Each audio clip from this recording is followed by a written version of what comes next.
Hello, everyone. Welcome to Jump On Air. We're so happy you've come back to spend a little bit of your day with us as we explore statistics, science, data, and of course, Jump. My name is Julian Paris. I'm the Learning Strategy Manager here at Jump Software. And as always, I get the privilege of being your host for Jump On Air. Now, we have a great show for you today, full of great speakers who are going to share their stories with us and share their knowledge with us. Throughout the show, I'm going to refer to this schedule, and my job here is basically to try to keep us on track so that if you need to leave, then you know you can always come back and catch your favorite segments. If you do happen to jump off and need to find your way back, remember the one link to remember so you can find your way, jump.com/jumponair. That'll connect you right back to the live stream no matter which device you're on. So jump.com/jumponair. After the program, we really hope you'll interact with us and interact with our speakers and presenters at the community, community.jump.com/jumponair. That's where you'll be able to engage with all of our speakers and all of our community members and tell us the things that you want to see even on coming episodes of Jump On Air. So community.jump.com/jumponair. Now, as many of you know, I always like to do a little segment as I start this episode, and I was thinking of things to talk about, and this time I think I'm going to do dinner table stats. So these are statistical concepts meant for sharing family style. And I actually thought of this because a few days ago I was on XKCD, one of my favorite webcomics, which many of you know, and Randall had put out this particular comic, which I thought was really interesting. It's talking about garbage math, and I really encourage you to go look through this in more detail. But it's talking about how operations on numbers from garbage in returns sometimes not totally garbage out. And I want to draw your attention to one specific line here. And I'm just going to zoom in and ignore the rest. I do want you to go and look at the rest of this comic because I think it's great. But let's focus on this particular one. So 1 over n times the sum of n pieces of statistically independent garbage, Randall says, will give us better garbage. And so this, if you recognize the math here, this is saying take the average of a number of pieces of garbage, and what you get from that, the average is actually a little bit better. And so what Randall is pointing out is a really special phenomenon in statistics and something that you probably know intuitively. If you're trying to understand something, observing it once isn't as good as observing it many times and averaging the information you get. Now, we'll come back to talking about that in a second, but this is something that I ran into just yesterday. So if you were on our show on Wednesday, you probably saw we had some funny technical difficulties. It's been apparently plaguing me for the last day or two because my network was being really strange. And so I did a couple of tests of the speed of my network. I have fiber internet, so I should be getting gigabit, but I really am not. So I ran a speed test, and I got 561 4 megabits down. Now, this frustrates me for lots of reasons that I'll come back to, but that one observation wasn't really enough for me to know what my true speed is. Because if I ran the test again, and I did, I got 436. I ran it again and got 499, again 493, again 558. So obviously, there's variability in the speed I will get when I run these tests. And if you know me at all, and you probably do after watching the show for a bit, you know I put these into a jump table and did all sorts of other analyses. That's actually not the point of today. The point is that I observed this multiple times because I know, and you know, that observing something multiple times and taking the average gives us better information. So let's talk about that because that's a dinner table topic that you too can have with your family. And it's the weak law of large numbers. And we won't get into the distinction between the weak and strong law, but it's effectively what we just said here, which is that the average of a number of independent observations gives us a measure that is closer to truth than any one of those observations alone is expected to be. And so let's actually take a look at this because there are some ways in Jump that we can see this pretty intuitively. And a couple shows ago, Ross showed us the sample data index. Remember that under the help menu? What he didn't show you is that there's a section there called teaching scripts, and under there are interactive teaching modules. And there's one that we're going to use today, which is the sampling distribution of sample means teaching module. Now, there's a lot in here that we can talk about and that we should go through if we were really using this for teaching a new concept to students, per se. But let's actually just go through it quickly and see what it allows us to see. So at the top, we have population characteristics. And so I'll zoom in so you can see this. We can decide what kind of population we have and the characteristics of it. And so for us here, I'm going to say this is my download speed. And we observed an average of about 500, let's say. And I know because I've observed the data a lot, the standard deviation is about 30. Now what this does is update the distributions. We're looking at a theoretical distribution here of all the possible download speeds I could observe. If you're more comfortable seeing this as a histogram, I'll put it as a histogram, but really there's a collection of speeds I could observe if I were to do it an infinite number of times. Okay.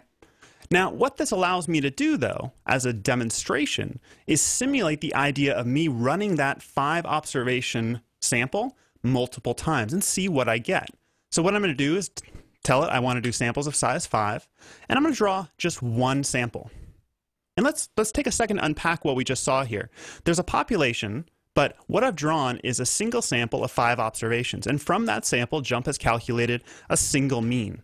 That mean is right here, and it's put it into now a distribution of sample means. Let's do this again. I'll draw another sample. It's going to be different observations, but again, JMP has drawn a distribution of sample means and added it to that. So that's my second sample of 5. Now I could do this a number of times interactively, or just to see this distribution, I'm going to have JMP run this 10,000 times for us really quick. I have a fast computer. It does 10,000 samples of size 5 and adds it to those original 3 that I did. And now I have a distribution of sample means where I can see what types of means I got of samples of size 5. Now, I want you to notice something. In the population, there were times where I could have gotten a single observation with a speed of 550. But notice I didn't get any samples with an observation of 550, with a mean of 550. And take a second to think about why that would be. It would be pretty hard for me to get a sample mean of 550. That would require that I drew a sample with all the observations right there. And notice as I draw samples, that's just unlikely to happen. I'm going to get maybe 1 observation there, but I'm not going to get all 5 up there in the extreme. So my sample mean is drawn closer to that population mean, that download speed of 500. Now what's really neat is, if I put more observations in a sample, let's say I take samples of 100, and let's run this simulation experiment 10,000 times again. Notice that of the 10,000 samples I draw, almost none of them had a sample mean different than about 2 or 3 megabits per second. My sample means were a really good estimate every single time of that population mean of 500. And that's actually the weak law of large numbers. We put more observations. This was actually sample sizes of 1,000. If this was a live class, I hope somebody would have told me that. Let's do it as 100 just so you can see. This is the weak law of large numbers, though. This is me putting more observations into a sample to get that mean to be a better estimate of the population. And that's a pretty cool feature of statistics. And the standard deviation of the sampling distribution, because it's so important, how spread out the means are, we call that the standard error. And that's the standard error of all of our calculations we do in statistics. And this forms really one of the 3 fundamental tenets that underlie all of statistical inference. One of them, the unbiasedness of the mean, the fact that the sample mean will be expected to equal the population mean with large enough samples. And adding to that the weak law of large numbers, that sample means get closer to the population mean as we put more observations in it. So those two together enable so much of statistical analysis. Now there's one more that is actually my favorite concept, I would say, in all of statistical theory. But we're not going to have time to talk about that here. But the central limit theorem is really the piece that ends up driving it all together, that allows us to do a lot of hypothesis testing and statistical inference without ever knowing about the population. It is such a profound concept that Sir Francis Galton actually called it the supreme law of unreason. But that's going to have to be a topic for another day. So that was today's dinner table stats. So these are concepts that you two can share family style around the table.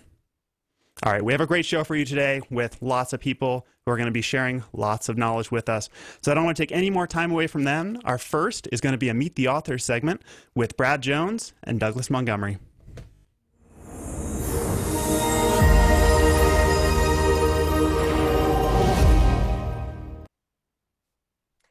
We are super excited to have 2 design of experiments rock stars with us today. We have Professor Doug Montgomery, who is the Regents Professor of Industrial Engineering and Statistics at Arizona State University. And we have our own Brad Jones, Principal Research Fellow in the JMP Division of SAS. Welcome to you both. Good to be here. Thanks. Nice to be here, Ann. We're excited about your new book, but let's start at the very beginning. What is design of experiments, and how is it a unique approach to experimentation?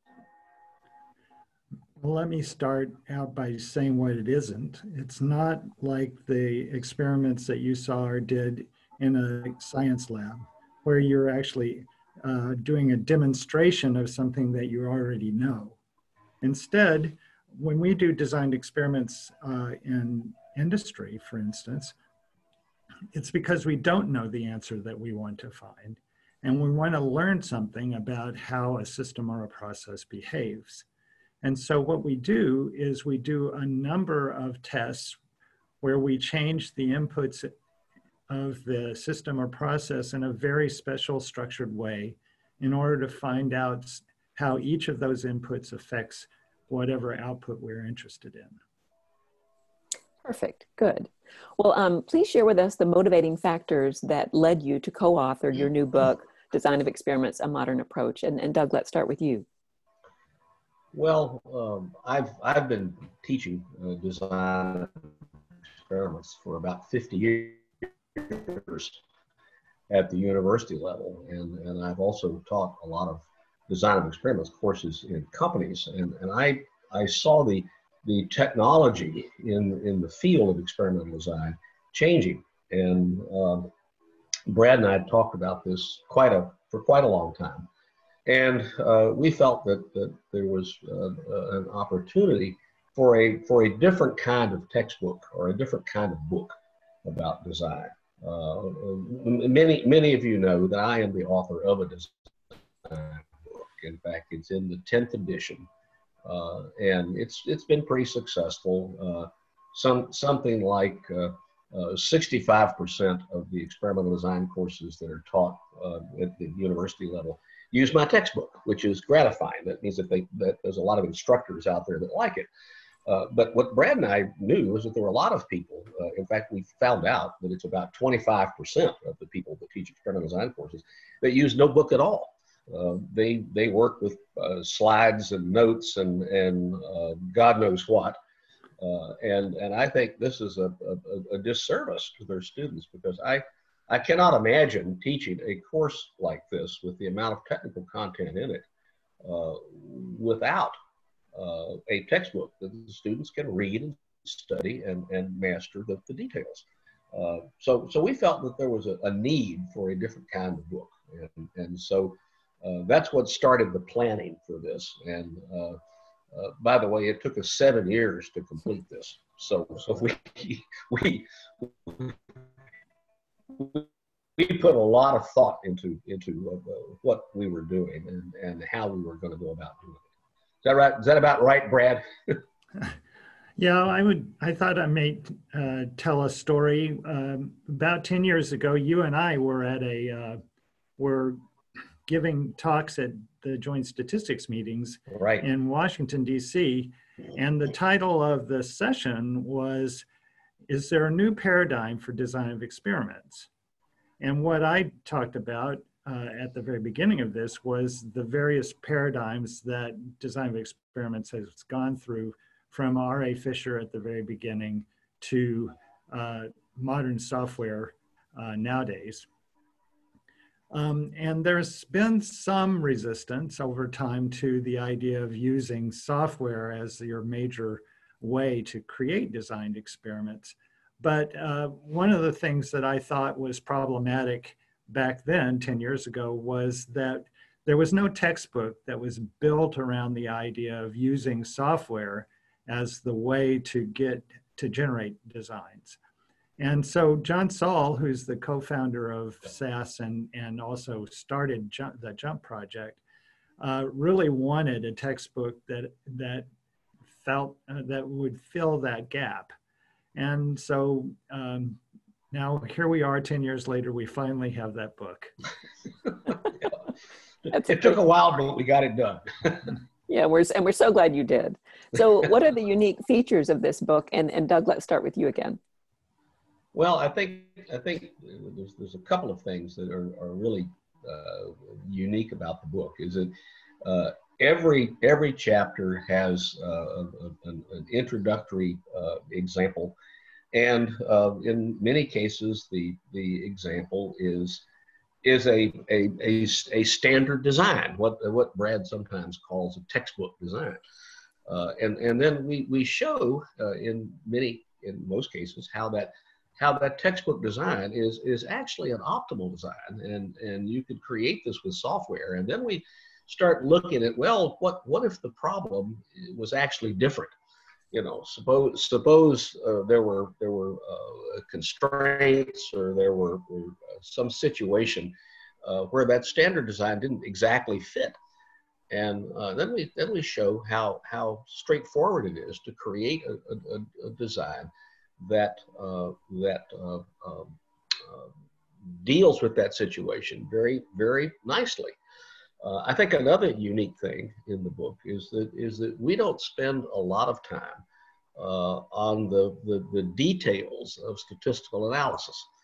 A lot of design books spend at least half of the book talking about the mechanics of the analysis of variance, and presenting these summation formulas and all sorts of. We don't do that. We rely on the computer to actually do the analysis, because in practice nobody sits down with a calculator and does summation formulas to do an analysis of variance, or if they're doing that, they're misguided. So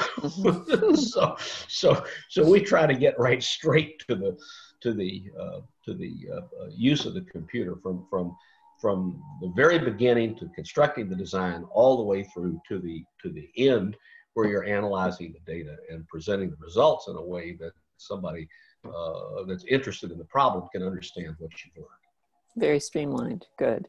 Brad, anything to add to that about what makes the unique features to the book? Well, it is unique that JMP is throughout the book, the JMP analyses and also the JMP designs. And at the end, there's an appendix that shows JMP scripting commands that you can use to find out quantiles of the normal distribution, or the chi-square distribution, or the F distribution, so that you don't have to have all these indices at the end of the book that with all these tables of that are normally shown in textbook for design. And I think another thing that's good about this book is that oftentimes in textbooks, not yours, Doug, but other textbooks. Thank you. The design part is almost treated as if it's a given. Like the designs come down from God, and they're the only possible thing that you could actually do for this particular problem.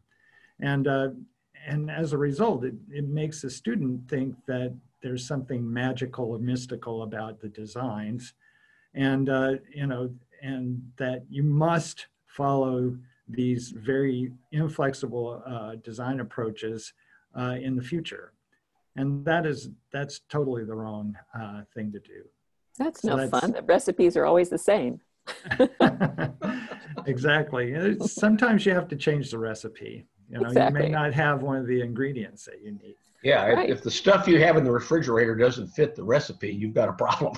Exactly. Good. Thank you both. I'm sure this is going to be so well received for all the reasons you were just explaining. 5 years ago, Doug, you gave a really interesting plenary at JMP Discovery Summit where you talked about how design of experiments was practically declared dead 30 years ago. So what did these naysayers get wrong, and why is design of experiments still so underutilized? Well, this is there's a little interesting backstory to this. Around 1990, I collaborated with a couple of people from the University of Florida. John Cornell was one of them, the late John Cornell, and Andre Curry. And we wanted to put together one of these NSF workshops where you basically invite all of the sort of the presentations, workshops, and it's sort of a way, you invite lots of people to this thing, and including the people who are going to be the speakers and the leaders. So you get a pretty broad spectrum of people. So we wrote this proposal for this NSF workshop. And these things are usually pretty automatic to get supported by NSF, because it's one way they build their research portfolio. So anyway, the review came back and they declined to fund the workshop. And the principal reviewer said, well, why on earth do we want to fund an effort to see what research needs to be done in the field?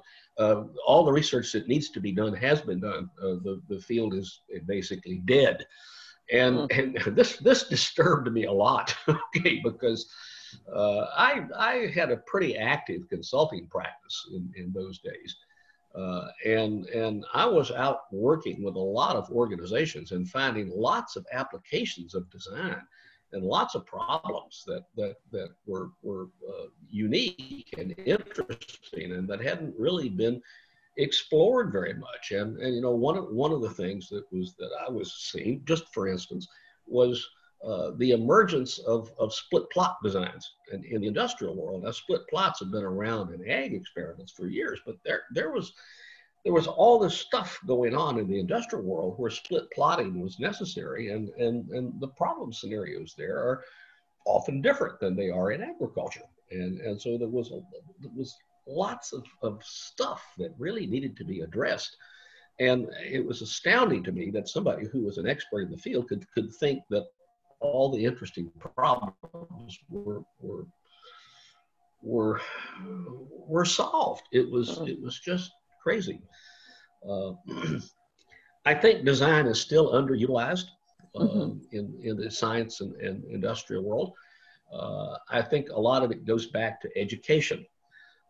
I think the way statistics is taught to scientists and engineers is not as modern an approach as it could be.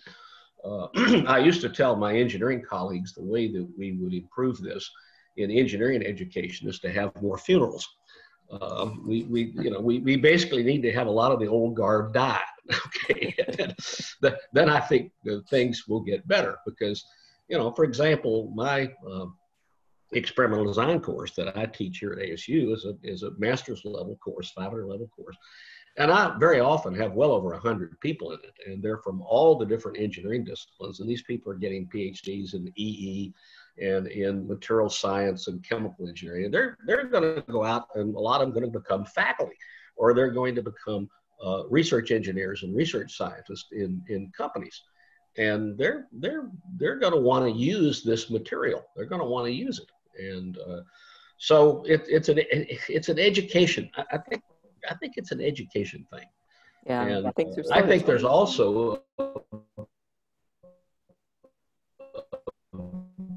big job to do in terms of that haven't been exposed to some of these ideas. There's a big group of people out there that, you know, middle level scientists and engineering people that went through the old approaches. And when they think about running an experiment, they think about either the best guess or one factor at a time.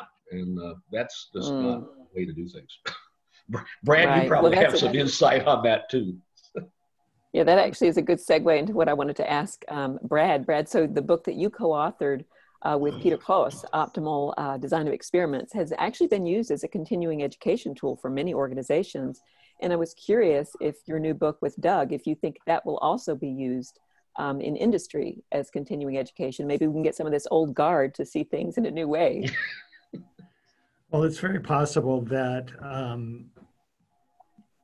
this book that Doug and I have just done would be used again in industrial applications. I remember that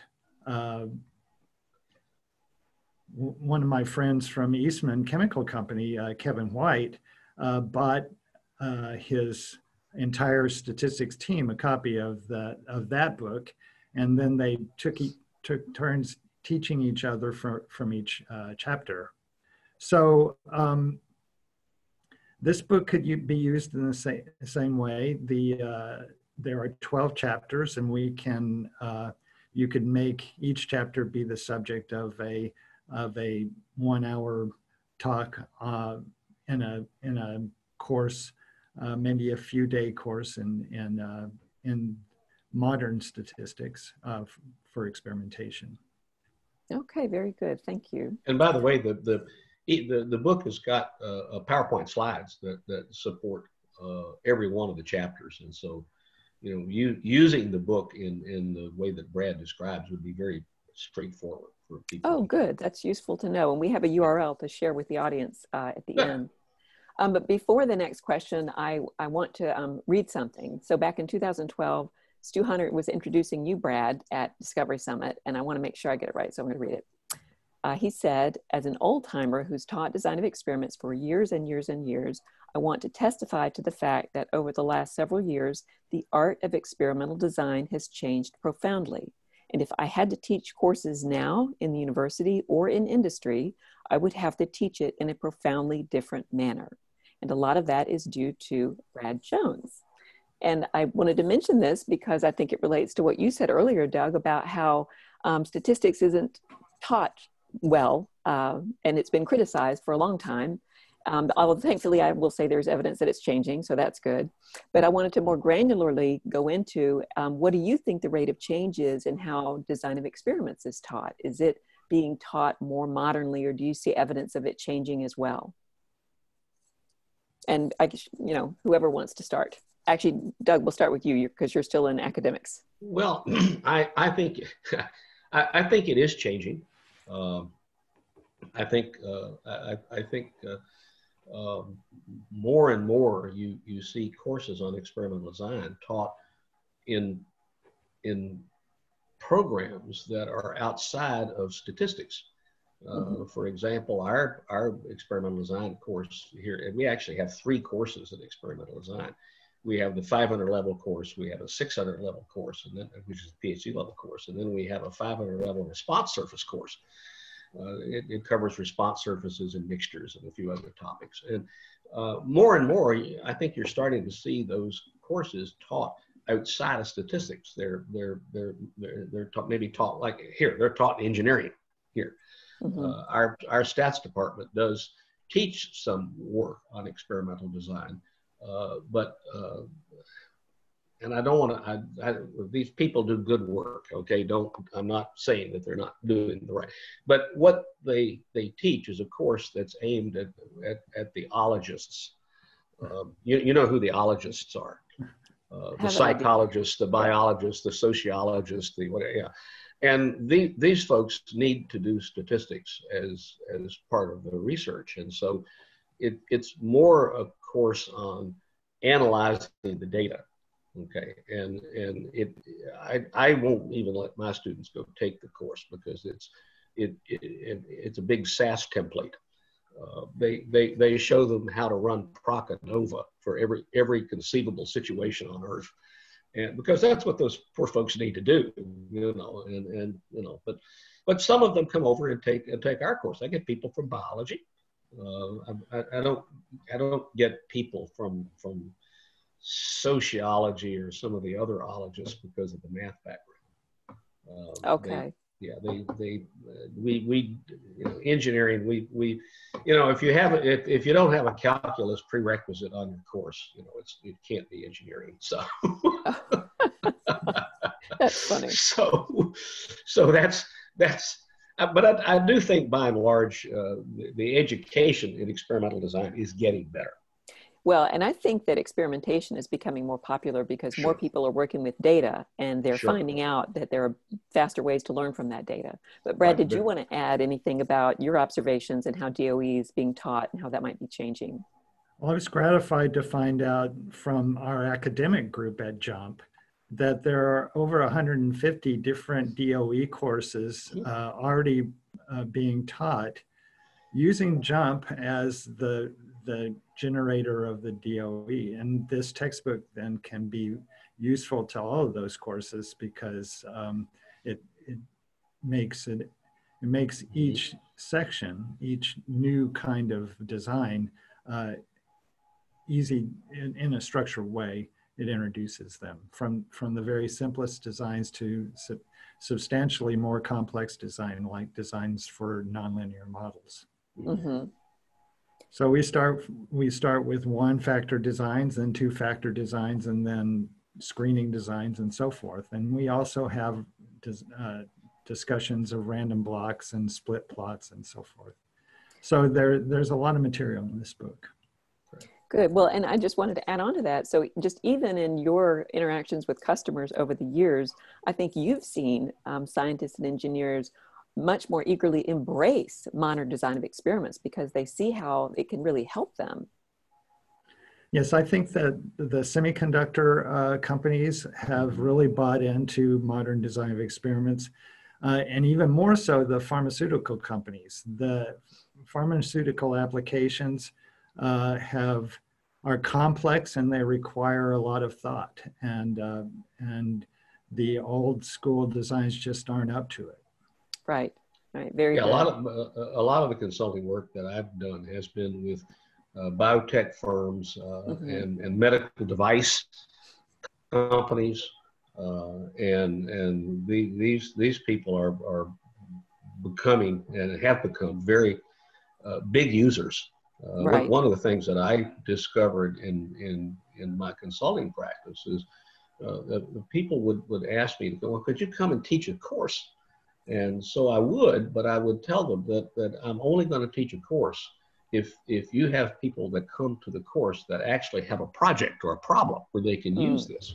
Good. And so as part of the way I taught the course, I would spend like 3 days teaching them a course, and then I would come back a couple of months later, maybe 3 months later, and we'd have another couple of days. There would be some, again, more new material, but I would have all these people talk about their projects. What have they done? And most of them were very successful in using design. And what I found is it only took a few people to have a big success for the word to spread throughout these organizations. And suddenly now everybody wants to do this. So that was gratifying to see that. Right. We love it when good things go viral. Good things. So the last question before we wrap up, Doug, I wanted to ask you, because I've heard you talk about some really fun and interesting examples of DOE. So if you have a favorite you want to share, that'd be great. Oh yeah, my all-time favorite. Okay, and any of you that know me know that I like to drink wine. Okay, and the reason I like to drink wine is I can't drink beer. Beer makes me sick physically. I become part of the entertainment. And so some years ago, when I was at the University of Washington in Seattle, I was doing consulting work for a company down in Oregon. And the guy I worked with there was a really sharp chemical engineering guy. And he and I got to be pretty good friends. And so we're out having drinks and dinner one night. And you know, he says, you know, I've always wanted to be a winemaker. And I said, well, what's stopping you? And he said, well, you know how to make a small fortune in wine. And I said, no. He said, you start with a large fortune. And and he said, I don't have that. And they said, but I am thinking about forming a partnership because I've got this, I just bought this lovely vineyard property in just outside of a little town called Newburgh, Oregon. And he said, I'd like to turn that into a producing vineyard and then start making wine. And I said, well, sign me up. I'll be a partner. And so he ended up putting 17 partners together. And so we had this property, we trellised it, we planted, and then we sort of came to the realization that we didn't really know how to make wine. we could grow the grapes, and we were going to sell the grapes to some folks, but we really didn't know how. He was Harry, and he said, well, I'm a chemical engineer.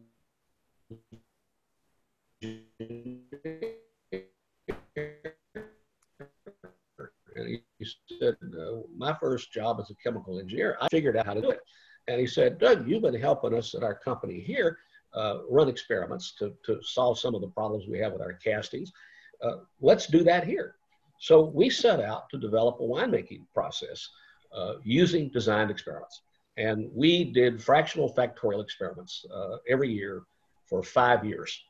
Okay? Wow. And now we started off with a long list of factors. We must have started off with 20 factors. we scoured the literature. We took all of the the folklore from our friends in France that make Burgundy. We were going to make Pinot Noir, and we started running 16-run fractional factorial experiments because we had 16 little test barrels that we had made, and so we started doing this, and I wouldn't let us run more than 8 factors per year, because 8 factors, 16 runs is, as Brad knows, resolution 4. So at least you can figure out the main effects. And so we did this every year for 5 years, trying to figure out what the right factors were. And the last year we decided that, okay, we've got enough wine that we made this year that we could have a commercial release.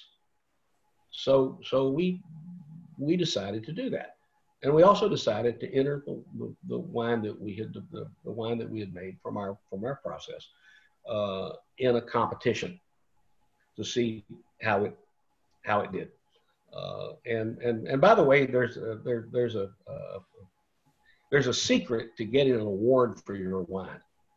Okay, here's the secret: you take your wine to the most obscure redneck county in your state. Okay, I have a generic name for this: Dog Breath County. Okay, you go out to Dog Breath County and you enter the wine in the fair, and nobody knows anything. Okay, and nobody makes anything that's any good. So if your stuff is at least drinkable, you're going to get an award. And trust me, go to wineries and look at the awards on the wall and see where they're from. They're all, a lot of them are from Dog Breath County. So we went to the International Wine Competition, okay, in Indianapolis, Indiana, 2,000 wines. Guess what? We got a gold medal. Of course you did, because you followed an excellent process. It was good stuff. I'm sure it was. Well, Doug, we're out of time, but thank you so much for sharing that. We've built a successful business out of this. And so yes. And great success. And yes, I've had the pleasure of sharing a glass of that wine with you. Thank you. Good. Well, I want to thank you both. Brad, Doug, you guys are such innovators in this space. Thank you for all that you've done and for all the other innovation that you are enabling. So thank you. And Julian, back to you.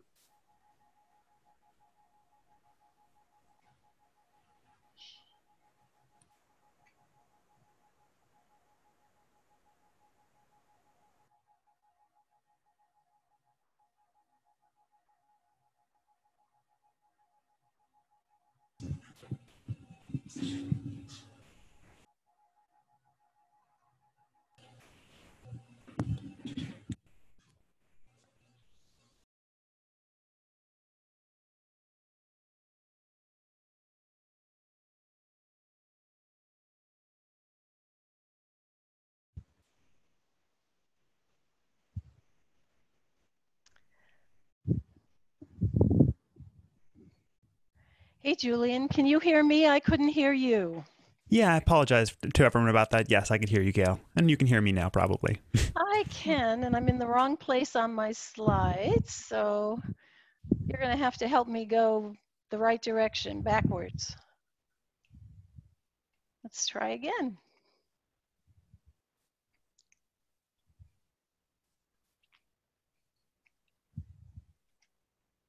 You can just hit escape and start the slideshow again. There you go. Thank you. Am I there? Thanks, Julian. Hi, folks. I'm Gail Massari. I am the host of Regular Friday and Frequent Thursday Mastering JMP and Advanced Mastering Live online webinars given by JMP systems engineers, JMP technical enablement engineers, many of whom you've met here on JMP On Air, and a few who are going to be on today. I host in the US in English, and I have colleagues all over the world who also host in local languages in their local area.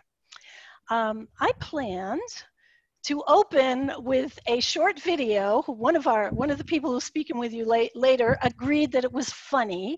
It was about Saoirse Ronan teaching Stephen Colbert to talk with an Irish accent. Unfortunately, you'll be able to find it on YouTube like I did, but for copyright reasons, I can't play it here. But what do Mastering Jump and Stephen Colbert Late Show have in common? 4 things. One is they're done in front of a live audience. Well, ours are live webinars. They're available on demand afterwards, which is where I found this particular excerpt. The people there at the show or watching the show are interested in learning something, and they're interested in the topic. And there's a willingness to participate and to ask questions. Questions are a key part. Well, in Mastering Jump, we do both of those things. We give you a live webinar you can watch. It's 1 hour. They're case studies. We have QA and chat. And then afterwards, we send you a link to the video and the resources. Those would be the journals and the files and the slides for you to be able to interact with the jump itself. Jump is versatile, it's interactive. Successive red triangles and icons let you disclose options related to what you've just done. And our case studies walk you through some possible steps. I did say it was interactive. Well, really, to learn it, you have to interact too. So I have 2 people on with me today. You may have met them at Discovery Summits. I'm going to start first with Amy Phillips from Procter & Gamble. Amy, hi. Hi, Tips Gail. about using Jump, talk to us. Yeah, thanks, Gail. P&G's been using Jump for a long time, but I started using it about 5 years ago as our company shifted to the categorical platform to analyze consumer survey data, because that's what I do. I do research and development and specifically consumer research. As I became proficient with categorical, I wanted to learn more about how to leverage Jump to drive deeper insights from my data. And I find the Mastering Jump webinar series really helpful. And I like to periodically look through the upcoming webinar topics, because you can go on to jump.com and look through all the upcoming ones months in advance. I'll select things of interest, and importantly, I'll get the time blocked on my calendar that way. There's a wide range of topics, and I've participated in webinars that are linked to the skill area I really want to develop, which is statistical modeling. But I've also chosen webinars about Jump platforms that I haven't used before. So I've done a webinar on journaling and dashboarding, and they'd help give me a quick start on applying those tools to communicate my Jump learnings. And I'm really looking forward to the webinar coming up on creating custom drill down graphs in a couple of weeks. And so you already mentioned this, Gail, but there is a library of webinar recordings, but I like to leverage those if I have an immediate need, but I prefer the live webinars because I can block that time on my calendar and I can also ask questions. And it's fun to be able to talk to the different folks at Jump. Thanks, Amy. And she does ask questions. And Tom Bidwell from Ineos Components, formerly known as Ashland Chemical, I believe, is with us. Tom? Hey, thanks. So one of the things that we do at Ineos Composites is, you'll probably see this, Gail, but I schedule like every session you have. So, and what we do is we've probably got 20 users in our building, and Jump users, and I schedule a conference room and I get as many people that are interested in that particular topic to show up. And we watch the session together, and then usually I ask a couple questions at the end. And the first question is usually, how can we use that particular technique in our everyday life, in the environment that we work in? We're mostly in product development and tech service. So our wheelhouse is DOE and Graph Builder and fitting models. But then thinking about things like Text Explorer or maybe consumer research, which isn't something that we do a lot of, but some of the techniques that are in that platform are things we've started to implement with some of our customers. So, so we always try to find a way to see how we can implement that. And then the other thing is we might have seen that particular session before multiple times. And so I'm always asking folks to answer the question, what was something new you learned? So maybe it was a tip on how to handle a data table or how to use the formula editor or something small, some shortcut that makes life easier. And most of the time somebody in the room their eyes widen when they see something. It's like, oh, I can use that. That was useful for sitting through it today. So that's how we do it. Thanks, Tom, and I apologize. It's Ineos Composites. Yep. And yeah, Tom brings up the point that we give these sessions periodically because there are always new people learning JMP. So just because you see basic graph builder one time, look for it in 6 months if you're new to JMP. Just real quickly, how do you find the webinars? JMP.com/mastering. Amy talked about going through the upcoming live webinars. But I've had questions about how do I find every kind of topic. For example, there's a designing mixture experiments today. You can, because there's one upcoming, you can register for the one today, or you can watch one on demand when if there's a new one, I replace the previous on-demand version with a new one, which I will today. But the best way to go is to go to JMP.com Mastering, look at all the application areas or all the levels, and then you will get a laundry list available by either topics or application area. And here you will find Wendy Seng's Designing Mixture Experiments. Click on it and it drives you to register or watch. So thank you, Tom and Amy, and Julian, over to you. Fantastic. Thanks so much, Gail. And yeah, I hope all of you on the call today or on the broadcast today, check out Mastering JMP if you haven't already. It's such a great program, and I always love to tune in. Our next segment is Brady back as the data doctor to take us through the columns menu.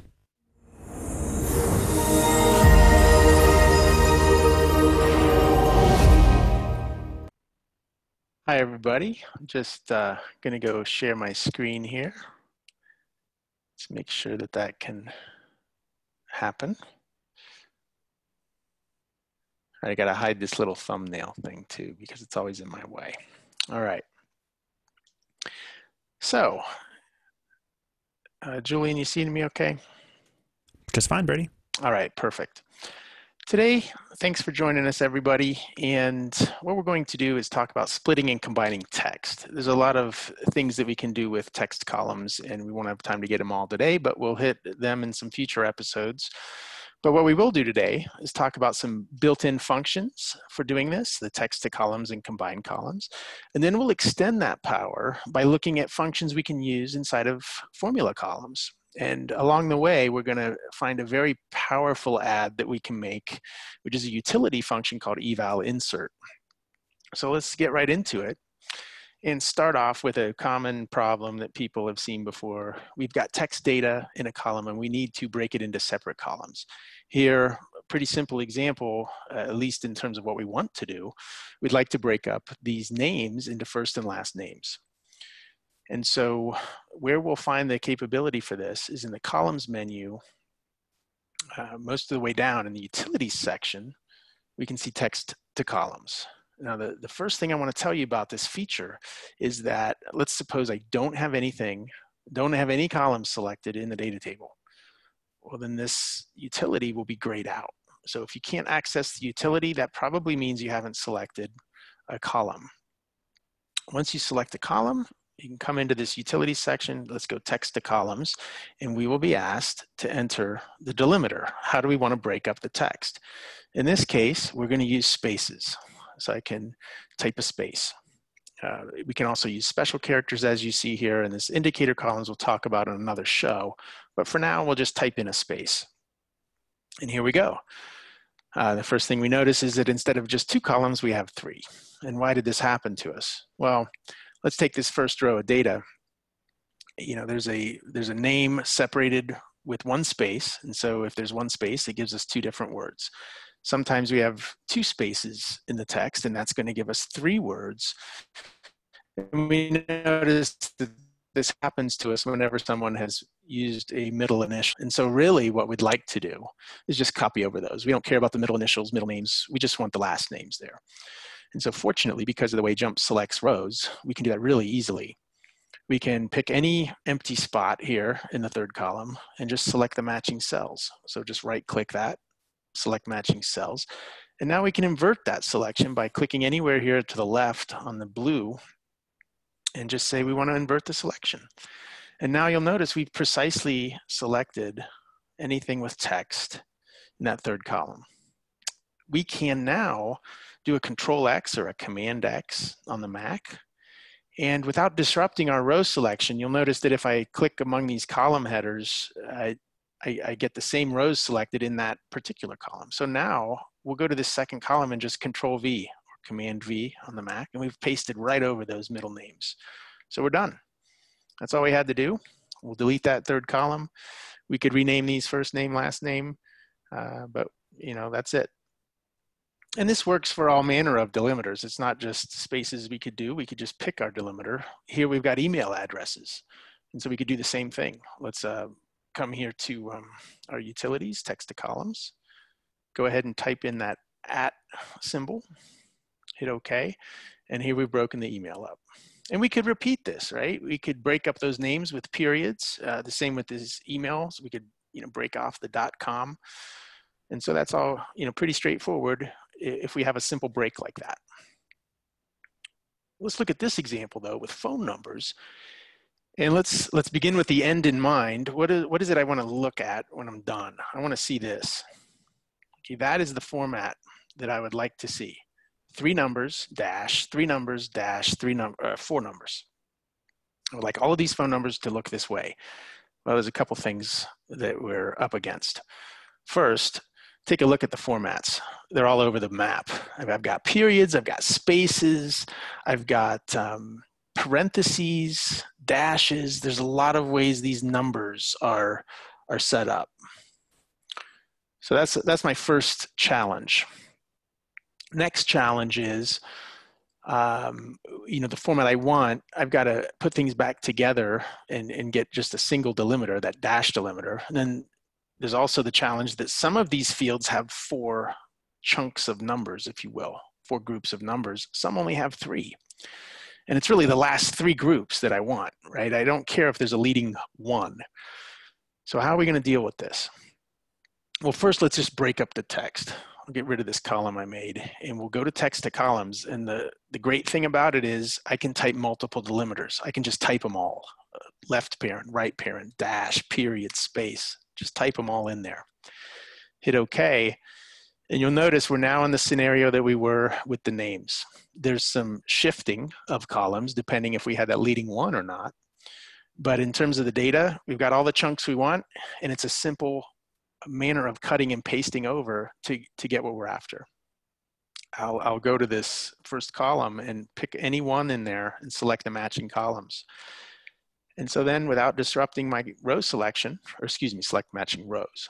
Without disrupting that selection, now I can do the cut and paste that we did with the names. I just do 3 columns at once. I'll grab these 3 columns, cut them out with a Control X or a Command X. And then again, without disrupting that column selection or the row selection, I'll select these 3 columns and paste. And so now we're done. Well, we're done with part 1. We've got the chunks of numbers we want. Looking good so far. Now, if you remember the format I wanted these combined back into a single number, and that's where the combine columns comes in. I can just highlight these columns that I want combined, and what combined columns will do is going to concatenate them all together with the delimiter of my choice. So I just got to give this a name, and the default delimiter is a comma. We'll use a dash because that's what we wanted. Again, we'll talk about these options in a different show. And let's take a look. Okay, that's the format we wanted, all done. So it's great. We can delete these columns. That's exactly what we wanted. Unless it isn't really what we wanted. And why I say that is it's a pretty typical format, in the United States at least, to have your phone numbers look this way.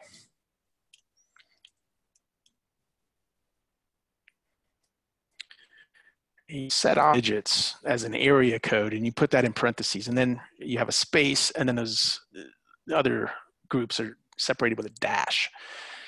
And so the question becomes, well, what if I had wanted this instead? Because when I combine those columns, I had to pick a delimiter. I didn't say, well, pick delimiters that you want in different spots. And if you're someone who's good with regex, you could do this with an advanced form of recoding if you're willing to go through the regex for that. But regex is a programming language like anything else. It takes time to learn. And if you don't know it, you might wonder, okay, how can I do this without regex? So let's take a look at that. And in fact, I'm going to go back to what I had before. And here's what we can do. Remember, this text to columns just concatenates things. It'll concatenate anything you want. So I'm going to actually insert columns in between all of these different number groups. We'll just type the delimiter that we actually want. So in this column, I wanted open parens. In this column, I wanted closed parens. And in this column, I want a dash. Now I can select each of these with a control key. And I'm going to just right click on any of them and say, fill that to the end of the table. And so now this is perfectly what we want. We just want to throw all this together, concatenate it all, and we won't use a delimiter. That's an option for us in this combined columns is, I'll call this phone. Well, I will not call it FNO, I'll call it phone.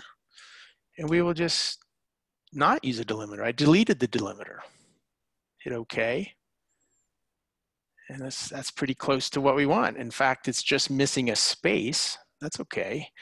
We can find and replace to get that. So we'll just select this column with a control F now. We'll find a single right paren and we'll replace that with a right paren with a space. We want to make sure that we do not check any of these upper boxes. The only boxes we want checked is to restrict to the selected column and do search the data. Now looking, we have 2001 rows. So if I replace all, I better get that many changes. Looks great. Okay, that's what we got. Let's take a look back at our table, and it's exactly, okay, it's exactly what we wanted. So that's a way that we could attack that without having to know regex and without having to do multiple recodings. But I can, even though you're all muted, I can hear the question now is like, oh, that was really cool. But when I get a bunch of new data, how am I going to deal with that? I don't want to do this every single time.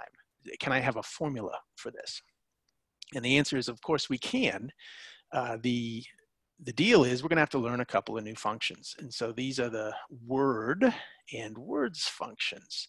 And so what I'll do is I'll open two new columns, words and word. And like their names imply, words is going to give us back several words after we break up text, and word will just give us a single word. And we have to just tell JMP which word we want. So let's take a look at words first.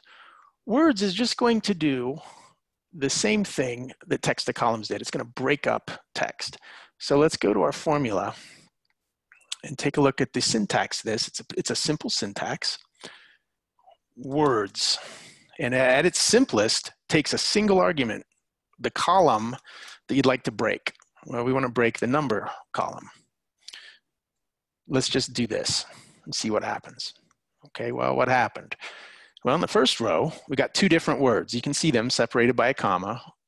And why did that happen to us? Well, because in the first column, this text had a single space. And when JMP does not see any delimiters in the words function, it uses the space as a delimiter. And so if you don't have a space, like in the second row, you don't get multiple words. You just get one word back. So that's not really what we want. So let's revise and let's go back and put in some delimiters. Those are the second argument in the function, and they need to be contained in quotes. Now, first little secret thing that maybe not everyone knows is if you just say, I'll give you the empty string. The empty string is a delimiter, quotes with nothing in them. What happens? JMP says, okay, that must mean you want every single character as its own word. And you can see that that's what we get back. Even spaces get represented as a word. Is that space?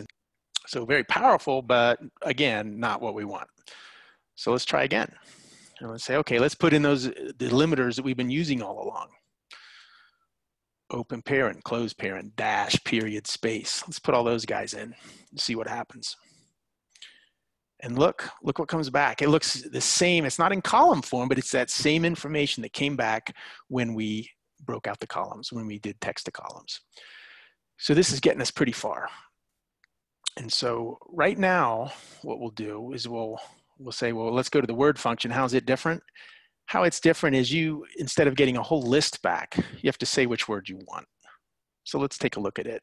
Otherwise, the syntax is similar. What's different is that the first argument is the number of the word you want in that list. So let's just say I want the second word out of every list. We're still breaking up that number column, and we are still using that delimiter set we had before. Let's see how this looks. Yep, second word out of every list is coming back at us. Now think about what we're really after here. We don't want to start at the beginning of the list. These phone numbers, we want the last three things in the list. We really want to start at the end. And so fortunately for us, the developers have put in a convention for us. If I start at the end, if I want to start at the end, put a negative there. Say I want the negative second element. That means the second element from the end. Okay, take a look now at these results. It's always the second to last element in the list. And so by now I'm thinking, man, this would be great if I could do this for these lists, if I could just get back the last three elements, because otherwise I've got to use this trick and break out three columns, recombine them, and do all that. Well, the good news is there's a secret feature here that in fact we can specify the last three things in the list. The secret, I call it the Zeroth argument in this function, allows you to put a range of numbers in, and you'll set them off in matrix form with these brackets, these square brackets, and you put two numbers, no spaces between them. And it's going to go from the left to the right. So this is saying you always put the lower number on the left. I want to go from that third element from the end all the way to the end. Those are the three elements I want. Hit OK. Let's see what comes back. Awesome. That is exactly what we want. Those are the chunks we want. Now the question becomes, how do I get them to show up in a string in an intelligent way? And for that, we have to divert for a second to Eval Insert. That's that bonus function I was telling you about. Now all Eval Insert does is return a string. Okay, here I've got, hi there, my name's Brady, and I run this, and you can look at that log. Hi there, my name's Brady. Hi there, my name is X. Hi there, my name is X. What's really cool about Eval Insert is it can do more than this if you put carets around something that's a variable. X was also, if you look at my program's first line, it's a variable. And if I put carets around that X, look what happens. It says, oh, go find out what X is and put that in there. It can even do math if they're inside the carets. You can say, hey, my name is what? It's 17. Why? Because X plus Y, that expression evaluates to 17. I can even do it with Z and look at a whole matrix. Or much more relevant to our case right now, think about what we have. We don't have a matrix of three elements. We've got a list of three elements. And you can say, you know what? I just want that second one. I want to see that second one. Hey there, my name's 23. That's exactly what we need for these phone numbers. And so that's exactly what we're going to do. We're going to come in here and use Eval Insert. So let's see how that looks. Okay, the first thing we got to do is we have to give, we've got this nice list of the three letter chunks that we want. We need to give it a name. So let's just call it word list. I know that's not very creative, but WL equals the words. And I'm going to put a semicolon here because we're writing now a tiny program. We need to separate our lines with a semicolon. And what's next? It's this Eval Insert. And let's just, let's start off by looking, just say, hey, can I get the form I want? Is it going to even look right? Let's not put any variables in, just to say, does the phone number show up the way I think I want a phone number to show up? Yep, looks good. I just typed that text straight in. Now we'll start doing what we did in script. Instead of X's, we're going to put references to that word list, little pieces of it. All right, this first chunk, we're going to put in word list 1. Take a look at what happens. Awesome. All right. Not awesome. What happened? I forgot my carets. If you don't put your carets, you just get the literal back, WL1. Okay, so always remember the carets. So we'll set that WL1, we'll set that off with carets. And I'm going to lazily copy and paste this to these X's, to these X's. And instead of the first word for everything, I want the second piece of that list, and I want the third piece of that list right here. Okay, let's see now. Perfect, that's what we wanted. It has quotes around it because, let's take a look at the data type. When we first did this script, it wrote a list back, and the only way JMP can do that is with the expression data type. So if you're not getting things like words functions to show up, check your data type. It needs to be expression. Now that we're just, everything's evaluating at the end of the game to a character string, we could change to character. And when we do that, those quotes will disappear and it looks exactly how we want. The bonus of this is when I get new data, it's no big deal. I can add a line here to my data set, and it gave me an error because nothing's there to read. But as soon as I put something in to read, 233-455 space 1212. Okay, you look at that column here, it formats exactly like we want. And so we can just use that over and over and again. So that's about all the time I have today, but I hope this has given you some ideas. These column utilities, the text to columns, combining columns, and then of course the words and word function, and that great utility script, Eval Insert, that works with any variable. I can evaluate it and put that in a string easily. So that's all I've got. Thanks. Have a great Friday, great weekend. Julian, back to you. Outstanding. Thanks so much, Brady. I'm so glad you showed Eval Insert, probably one of my favorite little JSL functions. In our next segment, we have Artie Meidel back to do a mindful moment.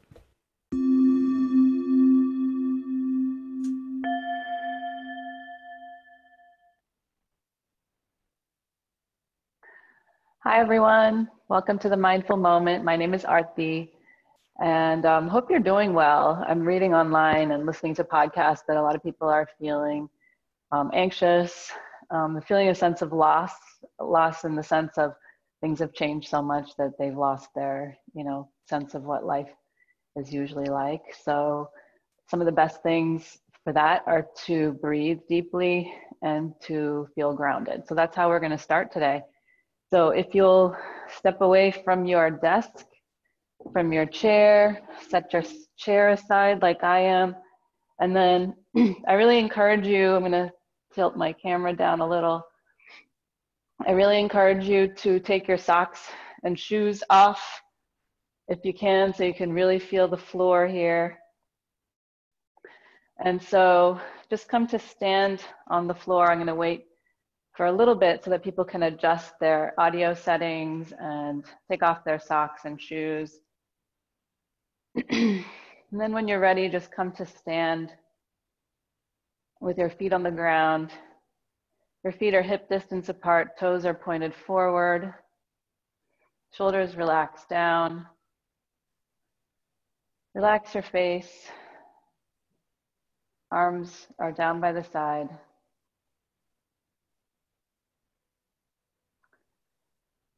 And then just take a huge breath in through the nose. Open the mouth and exhale. Let's do that again. Inhale and exhale. Inhaling and exhaling. Now come up onto your toes or onto the balls of the feet. And then lower the feet down and then lift up the toes and come onto the heels. So just feeling into the feet, feeling the ground underneath you as you stand. And then come to back down onto both feet and then just sway from side to side. Again, feeling into the bottom of your feet. And keep breathing. And let's breathe in and out through the nose now. Breathing and swaying and feeling into the bottom of your feet. Now come into stillness here, and let's take our arms wide. And we're going to flip our palms up and down with breath. So inhale and lift up, exhale, down.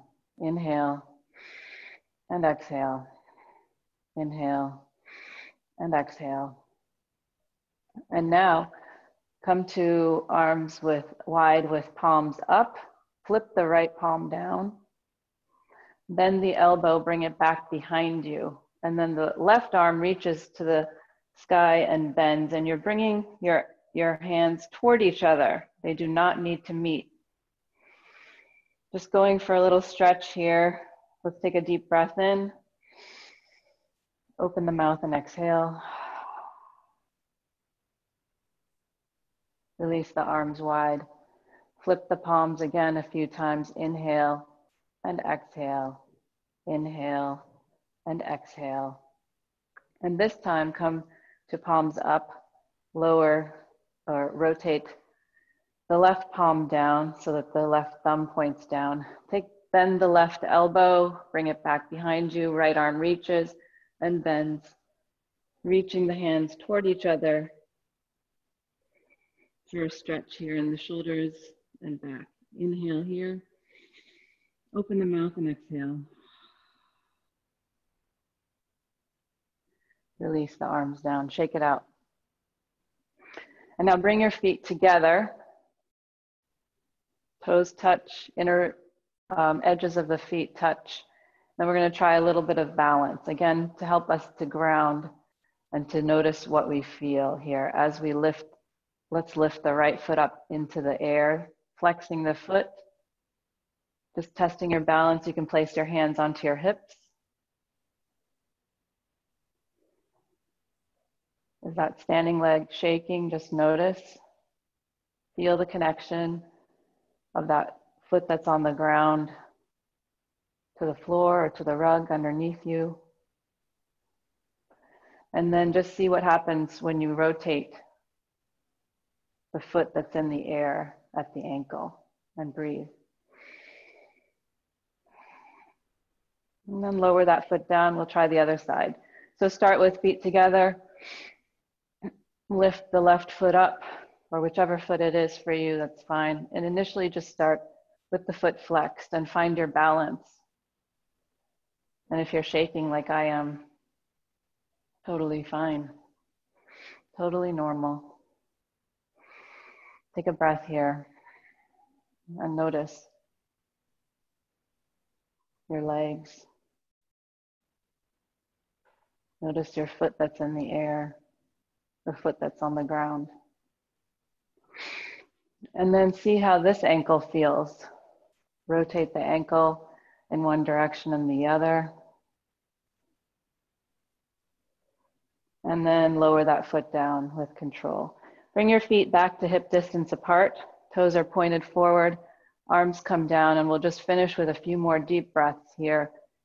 Standing. This is called mountain pose. So relax the shoulders down, relax your face. Close the eyes if you can. Take a deep breath in.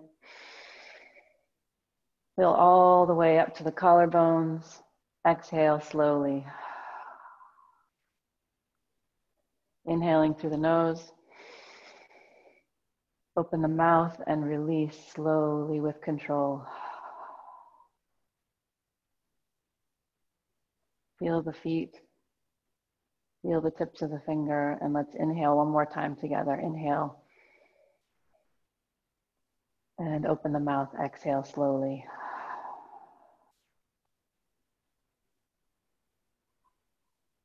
Pause for one more moment like this. Standing on your feet, noticing the ground, noticing the tips of the fingers, the top of the head. And then when you're ready, open your eyes. Thanks so much for joining me for the mindful moment. See you next time.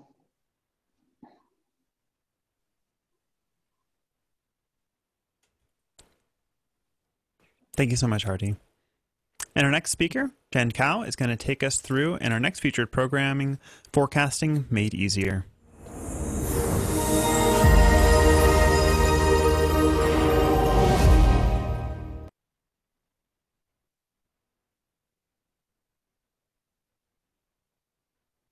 Hi, Julian. Can you see my screen okay? See you and hear you perfectly. Thanks, Jen. Thank you very much. Welcome again to JMP Air. In JMP 15, we added a brand new time series forecast platform. This new platform enables you to make a forecast for many, many time series in just in a single run. So here is the data set that I'm going to use. So we have 204 columns, time series columns, and there are 46 quarterly data sets. And this is the data look like. They are very different, have a very unique time patterns. Now we wanted to build forecasting models for each of these 204 time series. So we're gonna go to this new platform in JMP, in Analyze, Specialized Modeling, and choose Time Series Forecast. Select all those 204 columns and adding this a time stamp, hitting OK, and just taking just a few seconds. So we have our initial output, and I'm gonna hit run, and JMP gonna building the models for all of those columns that I choose. So well done. So we have the best models that are picked by JMP for each of these columns. So this is the first time series, N646. And here is the plot for the next one. And here is another one. So we can look at those. So here, what we see here, the black dots are the original quarterly data. The blue line is the model that we fit, the best model that we fit for that particular time series. And then we're also making forecasts for the future quarters. And the blue zones are showing the confidence. So you can see for all of those 204 forecasting we made, if you are fine with the results, we can go to the options to save the results. So I'm just choosing this option to save. So I have my table, which has the original of data, and also have the forecast that I made by JMP. So this platform, it's very simple to use, very easy to set up, and very quick. If you have thousands of time series columns, you just go there and click and run, and we'll build the models for you. So now I actually wanted to talk about, so what is the models that JMP use for making those forecasting? And I'm gonna using the slides to go over a little bit detail regarding the state space smoothing models that we implemented. So we all know, we know that a time series can be decomposed, can be thought of as consisting of different components. So you have a trend, which represents the long-term directions. And then you have the seasonality, which is a repetitive patterns with non-cycles. So for example, the data set I showed, it's a quarterly data set. So so we think there's a repetitive every 4 quarters. And if it's monthly data, and you have a 12, so on. After you extracting the trend and the seasonality from your time series, and then we have the leftover, or we call the error, which is unpredictable. So for example, we have this monthly airlines passengers data. This is the original series, and we can decompose into the trend, overall it's growing, and the seasonality, this is the monthly seasonality, and the leftover or the residual or the error. So the new state spacing models taking advantage of the time series components that you can extract, and then we're gonna fit in to each of those components. Now, the time series components T, the trend, the seasonal, the error can be combined in many ways. You can have a purely multiplicative models, which is, your original time series equals T times S times E. Or you can have additive, purely additive models. Your original time series is the sum of these components. Or you can have all different kind of combinations between these components.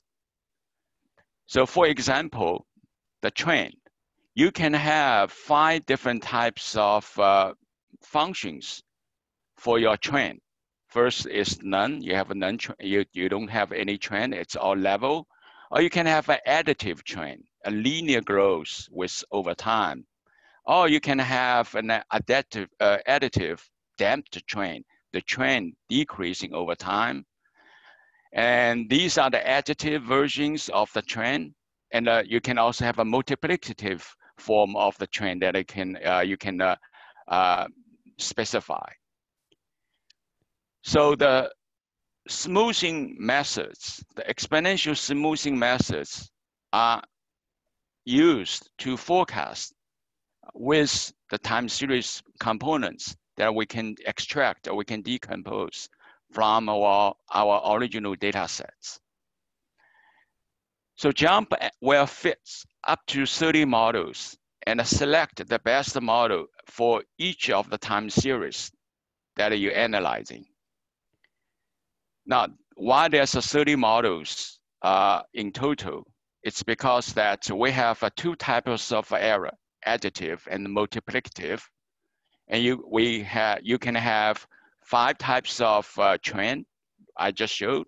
You can also have 3 types of seasonality, no seasonality or additive or multiplicative. So in total, you have 2 times 5 times 3, then you have total models. So this is the dialog box that JMP will showing you. JMP will make a recommendation. Not always JMP will fit in 30 models. Most typically, JMP will choose 19 out of the 30 models. But you have the option to increase or decrease the number of models you want JMP to fit. Each of the model is called a state space smoothing models. For more technical details, you can read the book by Professor Heinemann. It's called a Forecasting with Exponential Smoothing, the State Space Approach. In particularly, the chapter 2 book will give you a very good introduction in terms of technical details about the models that we implemented in JMP 15. So here, just very quickly, I'm not sure you will be able to see the details, the functions that for the trend, for the seasonality. So, but here is more the details regarding the 30 models. We have 15 models for the additive errors, and we have 15 models for the multiplicative errors.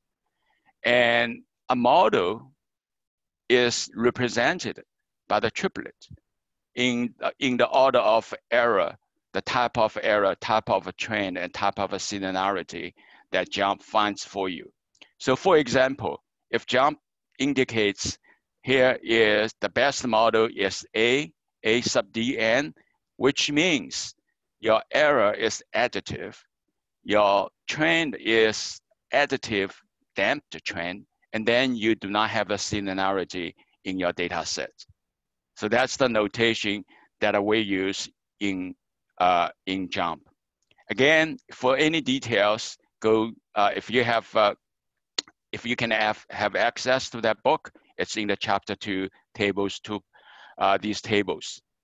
So now I have shown you some basic level of details of the models that are behind the new time series forecasting, let me go back to JMP and walk you through with the platform options using the same data set that we just I just used. Okay, so let me just go back to the my data. Okay. So this is the data table.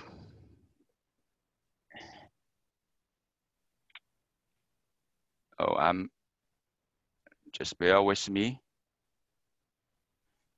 Go to the Analyze, Specialized Models, Time Series Forecasting, choosing all the time series that you want to forecast. So this is required. Now, I highly recommend that you create a timestamp and use it. This will allow JMP to automatically detect the seasonality patterns, either it's quarterly or monthly or weekly. Now, there's another option called a grouping. If your data set comes to you in tall format or the time series columns are stacked, and you're gonna using the grouping column to indicate, to identify different individual time series. In this case, I have a wide data set, so no need to use this grouping option. Hitting OK, and I will have my initial report. Because I use the time stamp, the time column, so JMP suggests there is a quality, a seasonality of a 4, since it's quarterly data. And here are some of the options or details regarding the model specifications that you can choose. So first of all, out of the 30 models that you can fit, JMP recommend 19 of those models, 6 out of the additive error models, and 13 out of the 19 possible multiplicative error models. So that's JMP makes that recommendation for you. Now you can select all, or you can take in the recommendation, or you can manually adding or removing the models that you want to change. And for the forecasting settings, JMP by default for the quarterly data set, it will make a forecast for the 4 future quarters. So that's why you see 4. If you work with monthly data sets, the default will be 12, but you can change that from 4 to 8, making 2 years of a forecast. JMP, since you already have, I have already entered a time column, so the seasonality or the period is 4. If you didn't include a time column in the launch window, you don't have that here. So you still can enter a value to let JMP know this is a quarterly data set. Another option will be useful is that you may want to have a validation data set, or we call it a holdout. Now here, I just leave it at a 0, but you can set up as a 4. So JMP will use the last 4 quarters of a data set as the validation. A very useful option I would recommend for you to select is that you wanted to see how JMP selects the models. Since we're gonna estimate 19 models for each of the 204 time series, and JMP will use the best one for making the forecast. And you wanted to see how each of the best models is selected. So in that case, you wanted to see the model selection criteria, which actually is the ARC measures. Here, I'm not gonna show today, but there's also options for handling the missing data set. Certainly, you can also change the interval levels. So once you find which the options, which the models that JMP recommended for you, you just hit run, and just taking a few seconds, as you saw earlier, and you will have your results here. So here is the information criteria that I selected for each of the models. So for example, for the N646, JMP fit 19 models as recommended, and compares other ARC values, and JMP choose this particular one called the AAN, which means it's an additive error, additive trend, and no seasonality. So this is the AAN means, and JMP choose this for making the forecasting for N646. So sometimes you do want to see, how my best model compared to my next best model, and this is a very good way for you to look at it. So, so this is a key visual output for you to see, and here is some. Here is the coefficients, the smoothing parameters that you can also review if you want to, very detailed.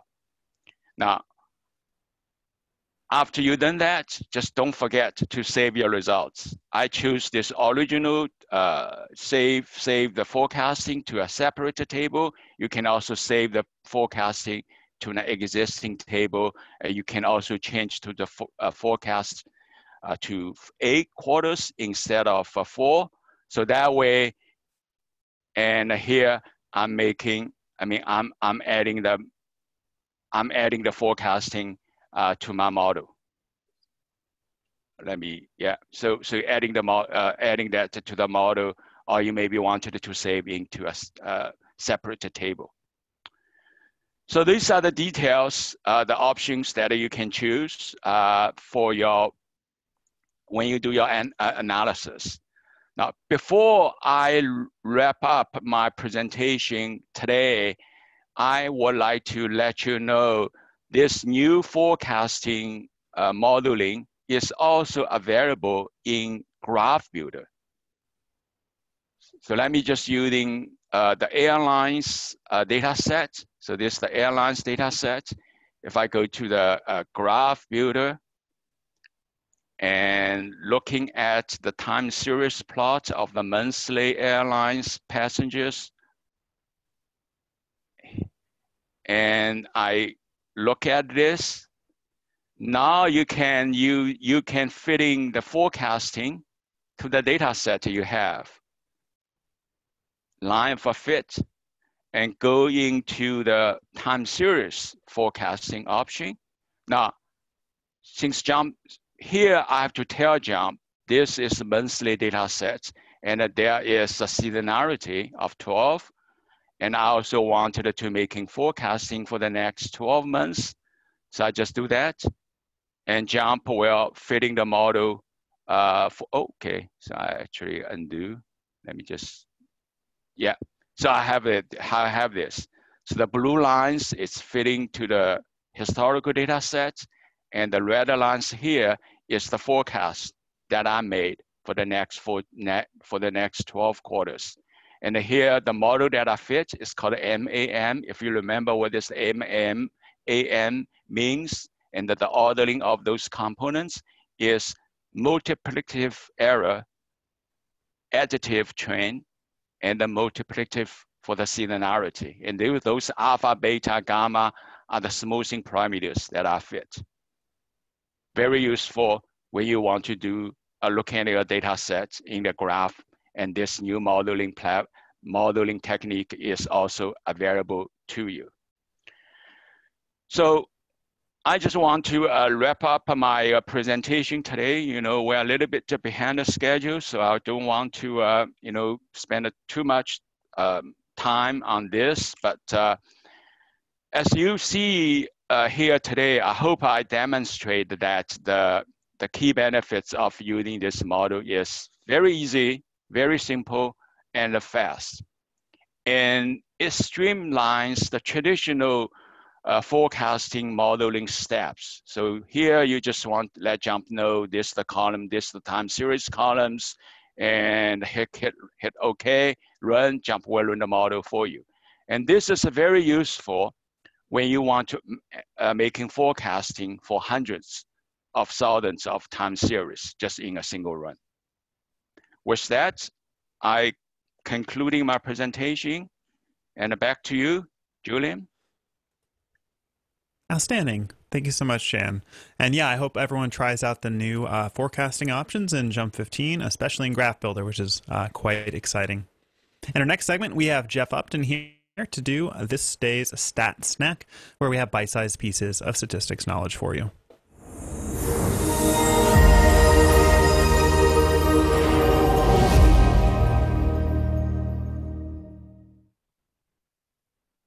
Hi folks, my name's Jeff Upton. I'm a systems engineer out of Northern California. You can call me Chef Jeff. Today I'll be serving you up your stat snack for the day.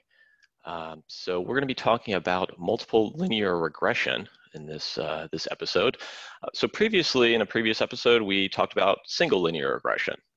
And so the goal there really is to produce a model that looks at two variables, in this case, this SA variable, and we're trying to predict this MFI variable.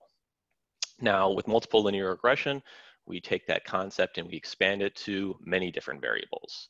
So our goal here is to create not just a model of one variable, but to look at a model with a number of different variables in it. So in this specific instance, we are looking at a model that contains effects for each one of these inputs, each one of these predictors. And so let's take a little look at the math. My Uncle Ben always said that with great power comes great responsibility. Okay, sorry, that's cheesy. You can tell I've been watching way too many movies during this quarantine time. But this is really the math that we're looking at. So if we want to understand what's going on over here with our prediction profiler, we need to understand what's going on in this math. So this is your stereotypical linear model. So you can see here, each one of these, we have these parameters that are followed by the variables of interest. In this case, x1 might correspond to my M percentage, x2 might correspond to my stirring amperage, my SA variable. So practically, what does this actually mean? So in JMP, when you create these models, you get a big long report, and I've taken a little snapshot of one of these reports, and this is the actual parameter estimates piece here. So you'll notice here we have these terms. Here's an estimate for our intercept. This term would correspond to this beta naught term.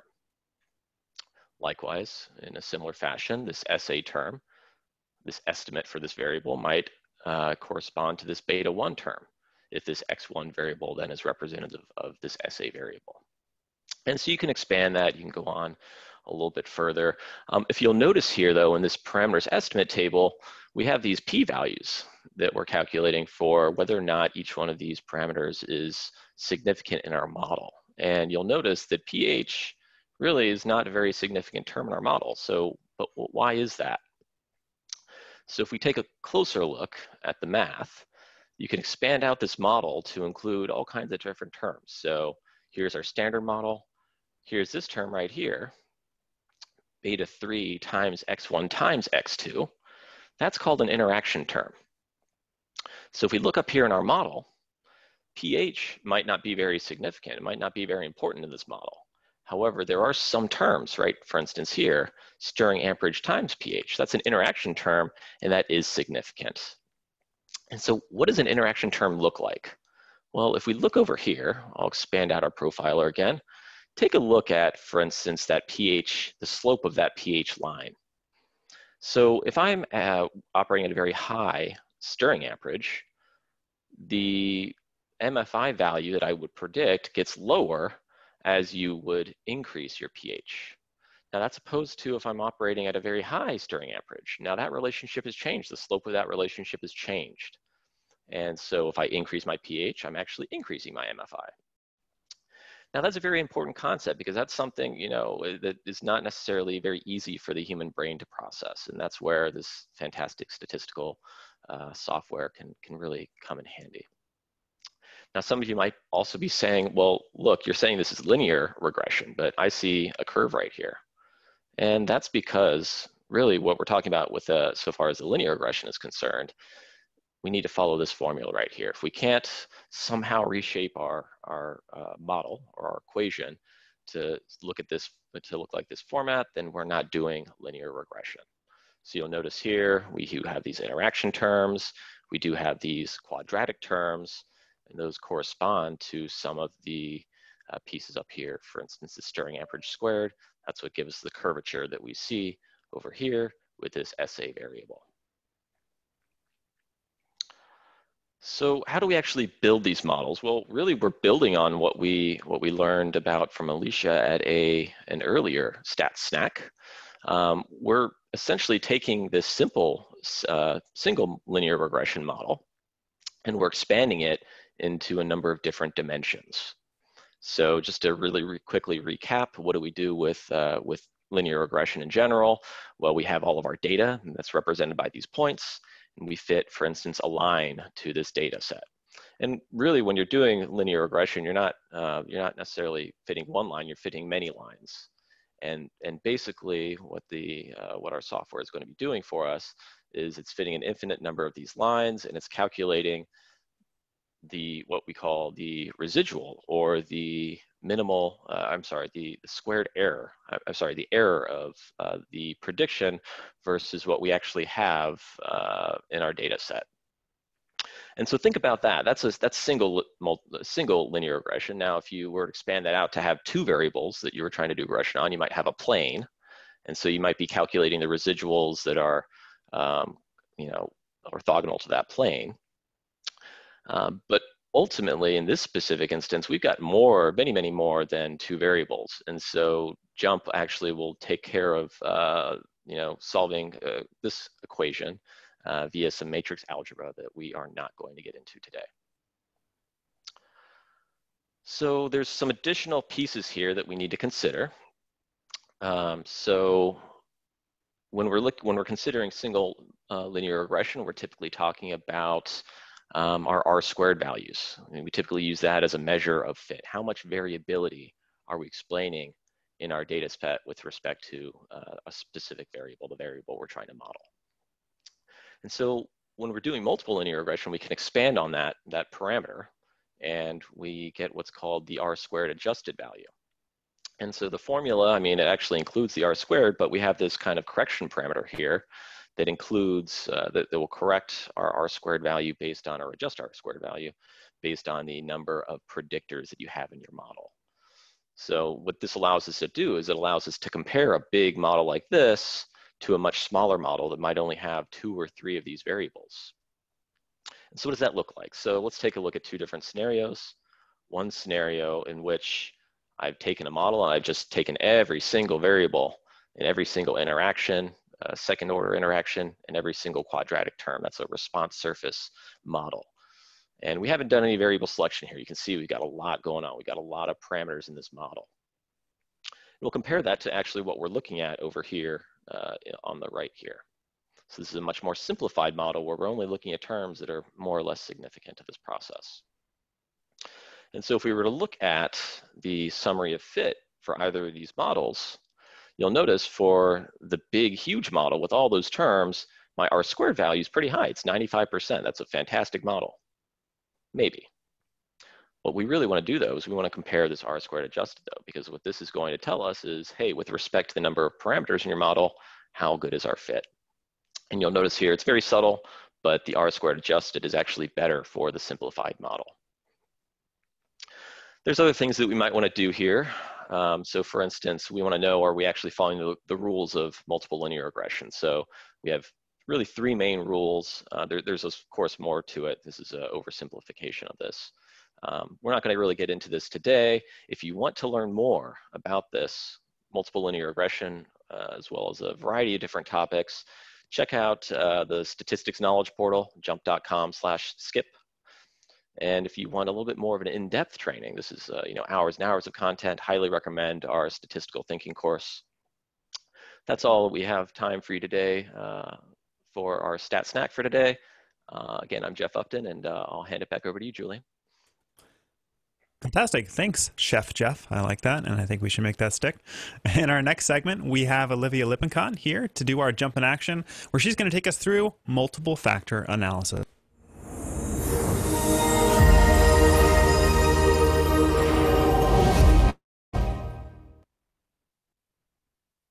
Hi, everyone. We're going to be talking today, like Julian mentioned, about multiple factor analysis, and we're going to see that in action in JMP today. Multiple factor analysis is also called MFA, and it's found in JMP in the consumer research panel within JMP.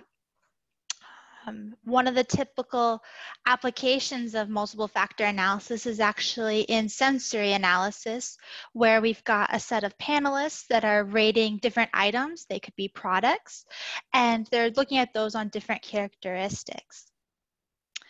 Now, the name multiple factor analysis makes it sound like it would be related to factor analysis, but actually it's more in the family of PCA, or principal component analysis. So we're taking multi-table or multi-block data, and we're looking at that in a PCA type of analysis, principal components analysis. So the case study we're going to look at today has to actually do with wine, so tie it back up from the beginning of our session here on JMP On Air today. And we're going to be looking at different panelists that have rated different wines. So to get an introduction into the data, we've got 17 panelists in this data set, and those 17 panelists have rated 18 different wines from different vineyards within there. So if we look at one of those panelist ratings within there, if we look at Frank, who rated the vineyard and the wine Dancer's Leap, and he rated that on a bunch of different characteristics, things like crispiness, lightness, fruity, flowery. And those ratings are from 1 to 10, with 10 being the most characteristic or most prominent in that wine, and 1 being the least characteristic or least prominent within that wine. And now we have 17 panelists, each rating those 18 items. And so if we do the math, if we tried to create a graph builder like the one on the right for Frank, we would have 306 different graph views. So this data is very wide and very big that we're looking at. And we want to be able to answer a couple of key questions with the data. The first one is, did the panelists rate the items similar? So we'll take a look in the analysis, and we've seen Carolyn, who's highlighted in the orange there, had different ratings and didn't agree with the rest of the panelists. And we would consider her an outlier panelist. So this is one of the benefits of multiple factor analysis over just looking at this data in traditional principal component analysis, in that I get to see were there any outlier panelists and the effect of the panelist on the data, which is great, especially if we're working with untrained panelists. The other question we're going to answer within the analysis is, which items are similar based on the ratings? So we're going to condense down the data into a two-factor scatter plot, and we'll plot all of those different wines from the different vineyards on there and see which ones cluster together. So the more they cluster together, the more similar they are. Now the colors actually relate to the regions that those wines came from. So we can see in blue the ones from Sonoma clustered together and are more similar within there. So if we were to look at the data table just for Frank's ratings, it would look something like this, where I've got each row as a different vineyard, and I have auxiliary information about the different regions within the data set. And I can see each of those different characteristics, what he rated those within there of each of them. And when we take all those panelists and we look at their ratings together, I get a very wide data set. So now I'm up to 114 columns. We still have those 18 rows of each vineyard within there, and I'm looking at each of those panelists' rating on the different factors across the data table. So this is something to keep in mind within when I'm looking at my data is we're going to talk about the idea of column blocks. So we've got Susan, Robert, and Emily, who are all panelists in our study, and they each rated it on different characteristics. So Susan rated it on 4 different characteristics, like flowery, crispiness, fruity. Robert rated it on many more characteristics, and Emily was kind of in between. So we're able to see the characteristics don't have to be the same within there, and there doesn't have to be the same number of characteristics for each panelist. But we're going to think of each panelist as a block or a column block. So we mentioned multiple factor analysis was a multi-table or consensus PCA. So in JMP, those subtables are going to be represented as groups of columns, which we're calling a block in a single data table. So let's jump into JMP and take a look at this.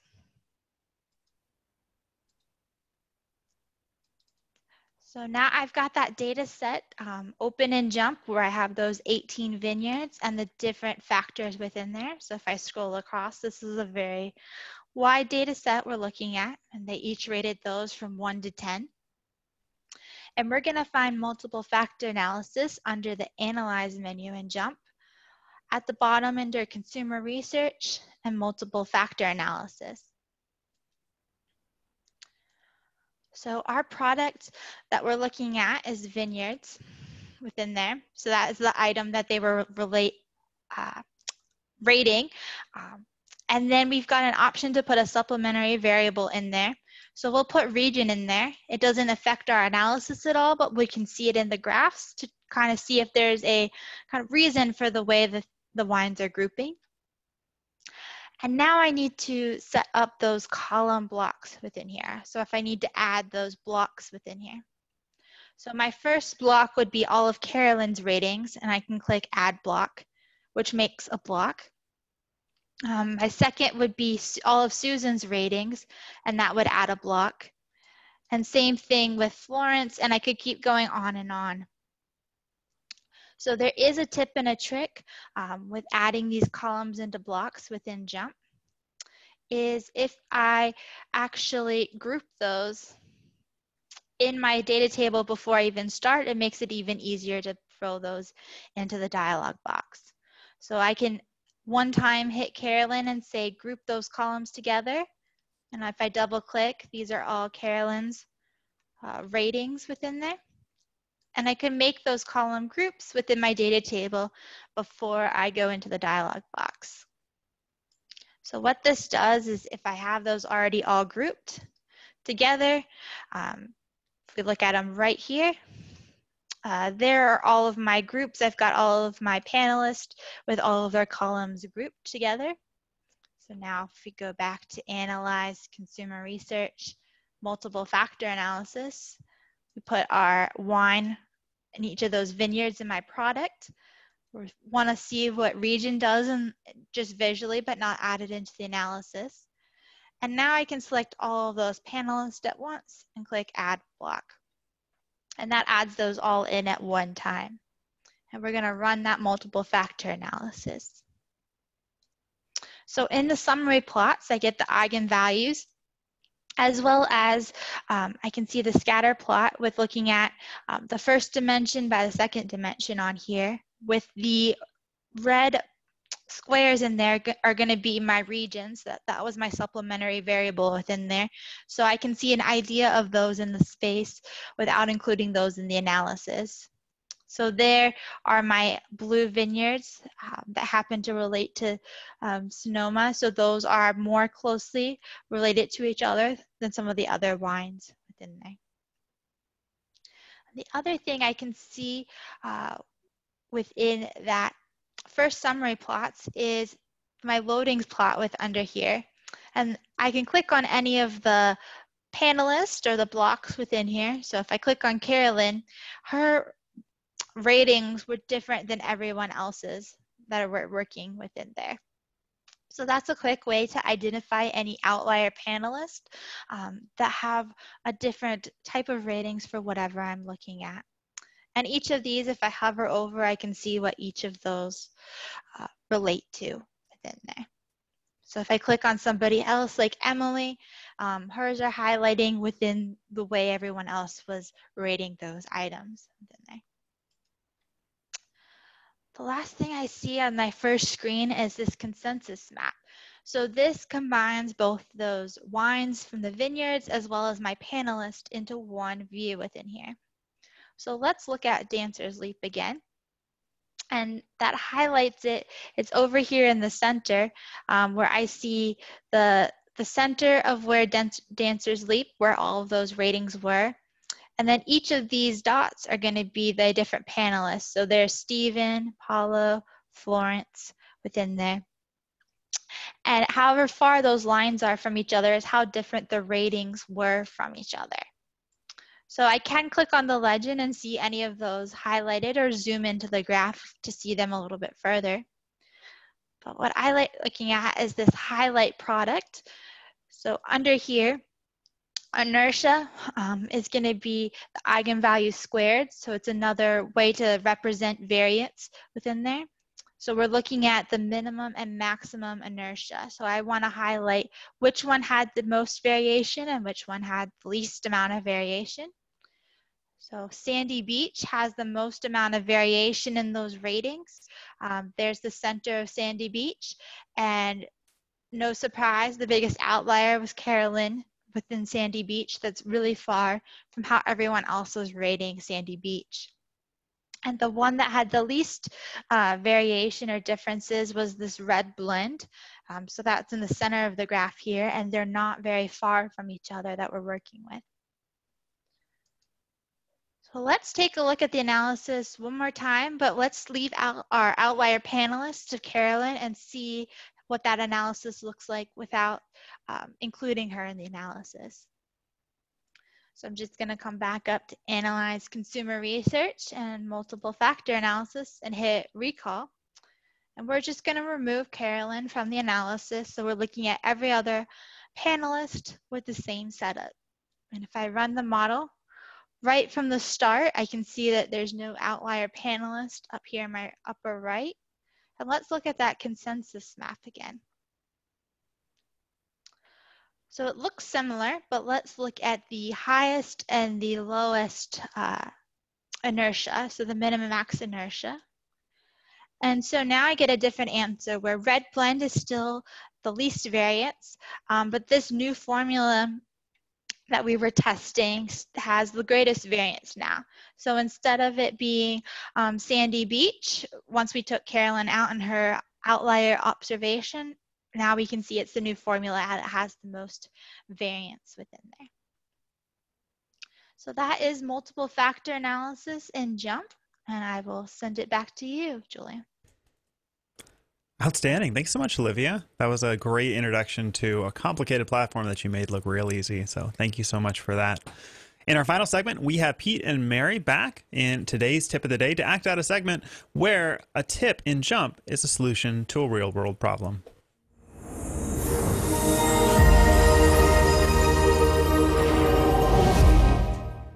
Hey, Pete, how are you today? I'm great. I feel like I hit the lottery. I found an Amazon Fresh delivery window. It's like the first time in 3 weeks. So very excited about that. How about yourself, Mary? How are you doing? I'm doing okay. So now that it took you 3 weeks to find it, will it take it a month to be delivered, or you know what? No, they only open up 2 days, so it's actually coming today, which is great. So ooh, awesome. Yeah, we can get to work on that COVID 15 pounds that I'm gaining. So I'm right behind you. I've now made bread almost every day or some flavor of it, and you know, got to pack those carbs on. You never know. Yeah. Hey, but half of it might be in my hair. If I shave my head when I get done with this, there goes a pound or two. So, yeah. Yeah, I hear you. I hear you. Well, I'm glad you scored big, you know. Thanks. Let me know. Yeah. I hope there's a few vegetables in that box. 2. All right. So, hey, Pete, did you get that data table I sent you? Yeah, let me share my screen. Oh, okay. Here it is. All right. Well, you know, I went through and I hidden excluded these rows, and I created this graphic, right? and Graph Builder, and I really liked it. I saved the file to the data table. I then saved the data table, and then I went back to it. It came back up, and none of my hide and excludes were there, but I'm like, I'm good because I saved the script to the data table. I launched it, and everything, nothing was there. There's got to be a way to save the hide and excludes. I thought I did everything right. You were so close, Mary. Yeah, and that's a common thing we see, right? Is you think, okay, I've got this script. It generates this graph that I love here, and everything's saved in there. I can go ahead and clear my row states and regenerate that. The problem is the script is just looking at the columns, and you see this quite often with new users in JMP. You don't necessarily know what's going on with how JMP works. So what JMP is doing is it's just looking at the columns. So to save the rows, what we're going to do is we're going to go over here, make a new column, and in this column info, there's a data type that we can use called row state. Okay, so I added a new column. Okay, I got it. Okay. Yeah. And when I do that and I hit OK, now I can scroll back, and my resolution's giant here. And now you see this new column with column 21 has a star on it. I could name this row state so we know what we're looking at here. And now I can, with this new column and that star on it, I can right click and I can say copy from row states. Okay? Uh-huh. So when I do that, now those row states are saved. So I can make my graph here. I can clear my row states. So I'll go here and go clear row states. When I make this graph again, yuck, yeah. Not what I wanted. Right. To redo that, I have to go back to the row state, right click, and say copy to, or copy to row states. Yeah, copy to row states, exactly. And then I can run that graph, and boom, there we go. Okay, so you go to column infos. It's a numeric. It's a data type. Yep. And it's row states. Okay, and it has a little star, and you access it by right-clicking on the star. Just to make sure I understand. Exactly. Right-clicking on the star, and then to save your row states to that, you go copy from row states. Yep. And then to bring them back, you go copy to row states. Oh, and so all right, because now it's a table property. It's a column. Okay. Yeah, and you can save multiple row states. So if I want to generate a couple different views that I've hidden and excluded or colored or added markers or even labels, I can do that as well.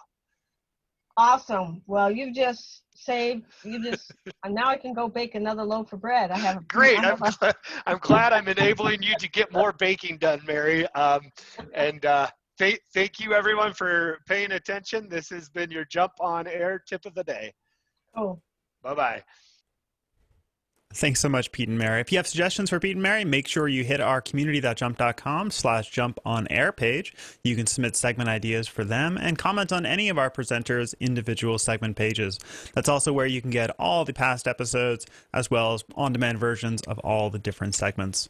Make sure to follow us on all our different social media channels. We have a lot to share, and we share often.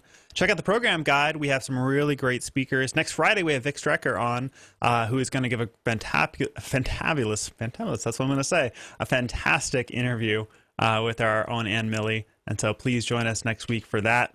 If you want to share with your colleagues, the link to share is jmp.com/JOA, and that'll take anyone you share it with to the program page so they can subscribe for themselves. Join us Monday. We're back at the same time. But until then, we hope you stay healthy. We hope you stay safe. We hope you stay close, even if you're having to keep your distance. Take care, everyone. Have a great weekend.